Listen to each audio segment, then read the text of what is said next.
வணக்கம். தனலட்சுமி ராஜா, மதுரை. தெரிந்த கோயில் தெரியாத ரகசியம். அருள்மிகு ஆனந்தவல்லி சமேத அருள்மிகு சிவக்கொழுந்தீஸ்வரர் திருக்கோயில் திருச்செந்தூர். திருச்செந்தூர் 6 படை வீடுகள் 2வது படை வீடாக விளங்கும் திருச்செந்தூர் செந்திலாண்டவர் திருக்கோயில் பற்றி முன்னரே அதன் சிறப்புகளை நாம் முன்கூட்டிய பதிவில் தெரிவித்துள்ளேன்.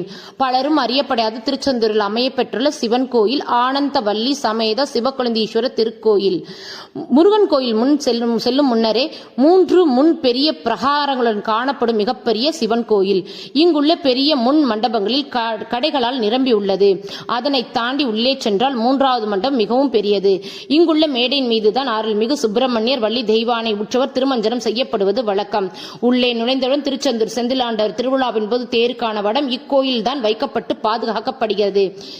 அருள்மிகு சுப்பிரமணியருக்கு நடக்கும் திருவிழாக்கள் பச்சை சாத்தி, சிவப்பு சாத்தி, வெள்ளை சாத்தி ஆகிய திருவிழாக்களும் கந்த சஷ்டியின் போது சூரபத்மன், கஜகாசுரன், சிம்மகாசுரன் ஆகியோரின் திருவுருவங்கள் இங்குள்ள மண்டபங்களில்தான் அலங்கரிக்கப்பட்டு கடற்கரைக்கு கொண்டு செல்லப்படுவது என்பது அற்புதமான காட்சி.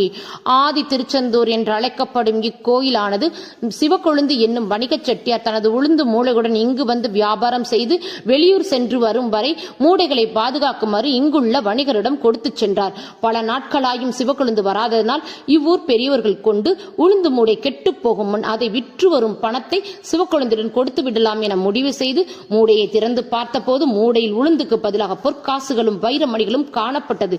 வந்து கொடுத்தது சிவபெருமானை எண்ணி அந்த பொருட்களை கொண்டு கோயிலை கட்டி முடித்து இங்குள்ள சிவபெருமானுக்கு சிவக்கொழுந்தீஸ்வரர் என்று பெயரிட்டனர். இக்கோயில் முன்மண்டபமானது பட்டினத்தார், காமன், காலபைரவர், விஸ்வாமித்தர், ஊர்த்த தாண்டவர், துர்க்கை, காளி ஆகிய சிற்பங்கள் துவாரபாலோட பிரம்மாண்டமாக காணப்படுகிறது.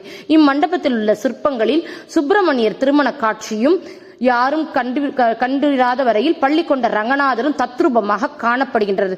திருச்செந்தூரின் பழமையான வரலாற்றினை இங்குள்ள சிற்பங்கள் மூலம் கண்டு உணரலாம். இங்குள்ள சிவக்கொழுந்தீஸ்வரர் எங்கும் காணப்படாத வகையில் மேடை மீது காணப்படுவது தனிச்சிறப்பு. சிற்பங்களை உடைய தூண்களில் விஸ்வாமித்திர தவக்கோலத்தில் ராமன், லக்ஷ்மணன் காணப்படுகின்றனர்.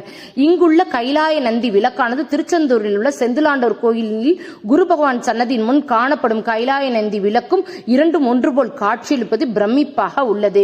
இத்தலத்தின் தலவிருட்சம் பன்னீர் இலை மரம் என்பது யாரும் அறிந்திடாத ஒன்று. இங்குதான் முருகப்பெருமான் சன்னதியில் கிடைக்கப்பெறும் பன்னீர் விபதி பிரசாதம் தயாரிக்கப்பட்டு சுப்பிரமணியர் சன்னதிக்கு கொண்டு செல்லப்படுவது என்பது விசேஷம். திருச்செந்தூர் செந்திலாண்டவர் திருக்கோயில் கும்பாபிஷேகத்திற்கு முன்பாக சிவக்கொழுந்தீஸ்வரர் திருக்கோயில் கும்பாபிஷேகம் நடைபெற்று முடிந்தது. திருச்செந்தூர் செந்திலாண்டவர் கோயில் பின்புறம் உள்ள பஞ்சலிங்கம் தரிசனம் செய்ய முடியாதவர்கள் ஆதி திருச்செந்தூர் என்று அழைக்கப்படும் சிவத்தை கொழுந்தீஸ்வரரை வணங்கி திருவருளை பெறலாம். எங்கள் சேவையாளர் குழு சிவக்கொழுந்தீஸ்வரர் உழவார பணி கிடைத்தது மிகப்பெரிய புண்ணியம்.